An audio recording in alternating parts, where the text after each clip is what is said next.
দামছড়া থানার ওসি সঞ্জয় মজুমদারের নেতৃত্বে গ্রেফতার কুখ্যাত এক মাদক পাচারকারী, সাথে আটক বিপুল পরিমাণ বার্মিজ সিগারেট।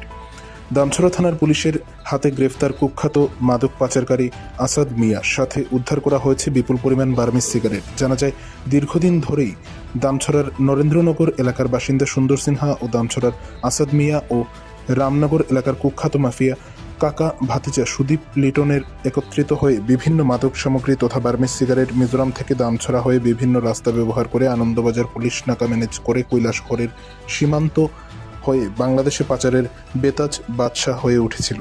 আরক্ষা দপ্তর থেকে শুরু করে কাস্টমসের একাংশদের ম্যানেজ করে তারা রাতারাতি এই পাচার ব্যবসায় ফুলে ফেঁপে উঠেছিল বলে অভিযোগ।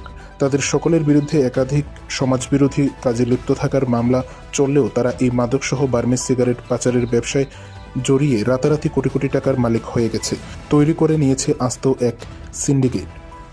তাদের সাথে জড়িত রয়েছে দামছড়া থানার কেশিয়ার ও তার বন্ধু অর্জুন বণিক। মিজোরামের কাংমুংয়ে তাদের সহযোগী রয়েছে সুমন মিয়া, এমনটাই সূত্রে খবর।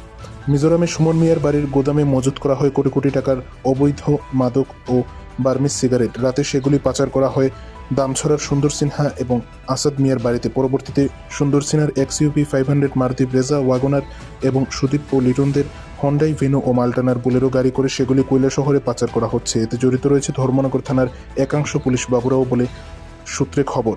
বিভিন্ন সংবাদ মাধ্যমে এই খবর প্রকাশ্যে এলে এক প্রকার বাধ্য হয়ে মঙ্গলবার ভোররাতে দামছড়া থানার অফিসার ইনচার্জ সঞ্জয় মজুমদার গোপন খবরের ভিত্তিতে দামছড়া আসাদ মিয়ার বাড়িতে অভিযান চালিয়ে বিপুল পরিমাণ বার্মিজ সিগারেট উদ্ধার করতে সক্ষম হয়েছে, যার কালোবাজার মূল্য প্রায় 10 লক্ষাধিক টাকা হবে বলে জানিয়েছে পুলিশ। এখন দেখার বিষয়, এই মামলায় জড়িত আসাদ মিয়ার সাথীদের কি পুলিশ গ্রেফতার করতে পারে, নাকি আসাদ মিয়াও খুব সহজে ছাড়া পেয়ে যায়। 25 নভেম্বর মঙ্গলবার দুপুর আনুমানিক 1টা নাগাদ এই ঘটনা সম্পর্কে বিস্তারিতভাবে বললেন দামছড়া থানার অফিসার ইনচার্জ সঞ্জয় মজুমদার। আজ ভোরবেলা আমার কাছে গোপন খবর আসে যে দামছড়া থানার অন্তর্গত কানাঝুরিতে আব্দুল ফাতার ওরফে আসাদ মিয়ার বাড়িতে অবৈধ বার্মিজ সিগারেট রাখা আছে। তো এই খবরের ভিত্তিতে আমরা আসাদ মিয়ার বাড়িতে তল্লাশি চালাই এবং তল্লাশি চালিয়ে 16 কার্টন ওরিস বার্মিজ সিগারেট আমরা উদ্ধার করি এবং আসাদ মিয়াকে আমরা অ্যারেস্ট করি। যে সিজ করা যে বার্মিজ সিগারেট বাজার মূল্য প্রায় 15 লক্ষাধিক টাকার মতো হবে।